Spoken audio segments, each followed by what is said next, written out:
Right here again with our dear friend Andy Scherer. And Andy is a longtime real estate professional, real estate coach, real estate guru. And so we're lucky enough to have Andy with us. And Andy, I appreciate it, man. So thank you. Hey, man, my pleasure. As always, Yeah, buddy. we, little do people know, we talk a lot, throughout the week. I was even telling Sean the other day that you and I are rapping all the time. So I enjoy our friendship and our relationship. Same. and our business partnership. And that's why we are here today.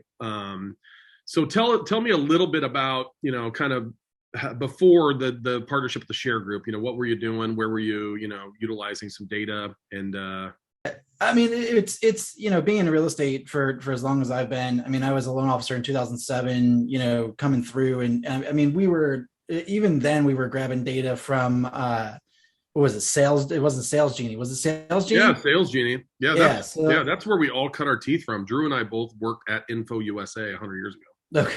Yeah. Oh. I mean, we would grab cold call lists from Sales Genie way back then. Obviously, like internet lead side of it was a big piece of the mortgage business, especially in 07, 08, 09.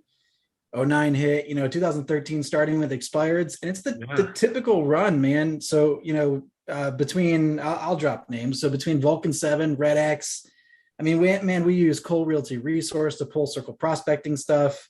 It's literally every like no name brand of real estate data, and I mean, it was what everybody gets. It was what everybody expects, that you get, name, number, and now they're maybe email, but it's like the quality of data just simply isn't there. It's all about the quantity when it comes to those data sources.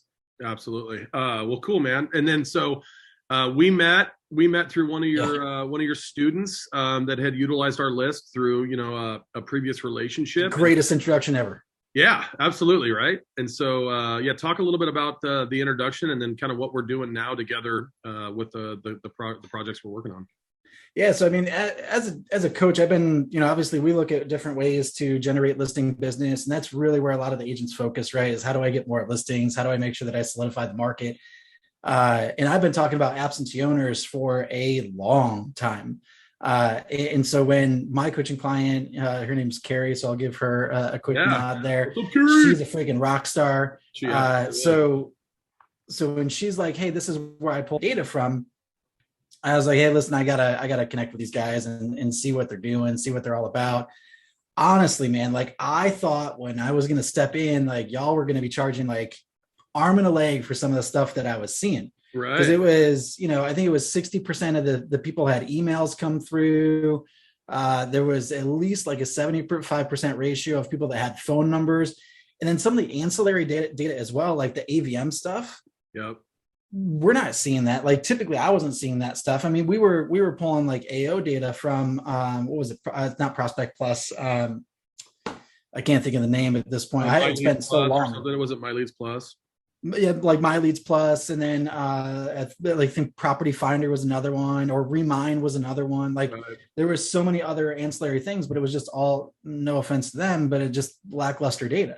So the introduction for you guys, it was such a huge thing. So we started on the AO side, right, on the absentee owner piece, and then it was, with Sean, he's like, hey, we can do this other stuff, right? Some owner occupied data, right?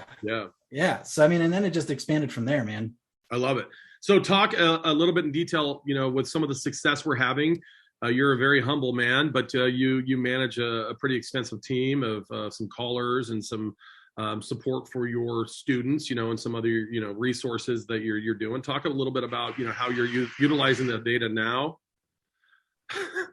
How you're utilizing. Talk a little bit how you're utilizing. Drew's got a plumber here. Talk a little bit how you're utilizing the data now and some of the successes that you're having with it. Yeah, so right now we have things going, obviously, on the absentee owner side. I still think that that's a huge market for real estate agents to be in. Circle prospecting is another one. I mean, I just actually pulled a list of my farms here. I mean, it was so, I hate to say it, but it's so cost effective to do stuff like that. So the circle prospecting piece is huge. We're also doing some tri-merge data, whether it's they're falling on distress, likely to sell, and they're falling on another third list as well. I won't give my secret sauce there. Right, I love it. But, so like there's, again, that flexibility of the data is freaking huge. but yeah, I mean, inside the ISA stuff, usually on a 3 hour dial session, they're dialing like 270, 280 numbers. We're setting like 2 to 3 appointments per week easily on average. We're typically driving right around 4 to 5 other leads on top of the appointments. And then these are not like phone appointments. These are true face-to-face appointments, right? So I think Monday, Tuesday, Wednesday, we actually had one this past week that we set 8 appointments in 3 days. Crazy. It's nuts. I mean, and I can't attest enough to the quality of the data. And I think that's really one of the biggest factors in how we're looking at the conversion ratios. Yeah, that's pretty cool stuff, especially with the market the way it is. I mean, there's no inventory, right? So the hard work is paying off for these real estate agents that are out there, proactively, communicating either, through outbound calling or direct mail or, door knocking or whatever that might be. Can I tap into that real quick too? Yeah. So this might be a huge like golden nugget for your folks, but a lot of the people, because they sit there and you're absolutely right, the inventory is it's negative inventory right now. Like I think we're down like 3.3 million homes, give or take, and so we have 18 to 24 months in order to make up for that inventory. Foreclosures are going to obviously start to come back around, but the thing that people aren't looking at is how to leverage their buyers to find off-market properties. Where you guys can come in, where I've been sort of pushing my coaching clients right now is take your buyer list, take what they're looking for, what neighborhoods they're looking for, bedrooms, bathrooms, square footage, that whole thing, which all you guys have all that info. Yeah. And pull the houses in those zips or in those neighborhoods, get the data, go door knock, send yellow letters, send, whatever, call, email, whatever you got to do to start to get more inventory for your specific buyers. We have one coaching client that's done 13 off-market properties just from letters. That's crazy, right? For very targeted, specific requirements. And they're using buyers in hand. They have a buyer right there that's willing to pay full price for these properties that are not even getting to the market, and that's the advantage of the data, I think, and then keeping it current and up to date to help. One other project that we're working on too is if a realtor goes after expired listings, for like, let's say 3+ years, let's pull the expired 3 years ago and then rerun it and flag the homeowner sold flag. If there's the property sold in the last 3 years, then we'll flag that. But in the meantime, we can add a new phone number to those records, and then you can run those right back through. It's just another point of contact. And that's, I think what we're really good at is finding motivated homeowners or owner occupied or non occupied that the competition really isn't going after. So one of our newest ones took a $1.2 million listing within the first couple of weeks. It again, when we're launching into something like the ISAs or they're calling or whatever else, like they go in with the expectation like, hey, we might get a few leads, we might see a few appointments, we might get something, right? But they're used to hey, we're going to guarantee you 10 transactions and it's $5,000 up front and it's whatever else. But when they step in and actually have a sales team who's outbound calling, even if they were outbound calling themselves, their skill set is great. So, to solidify a listing within, honestly, the first couple of weeks, that's really, like, realistically, that's what agents are looking at.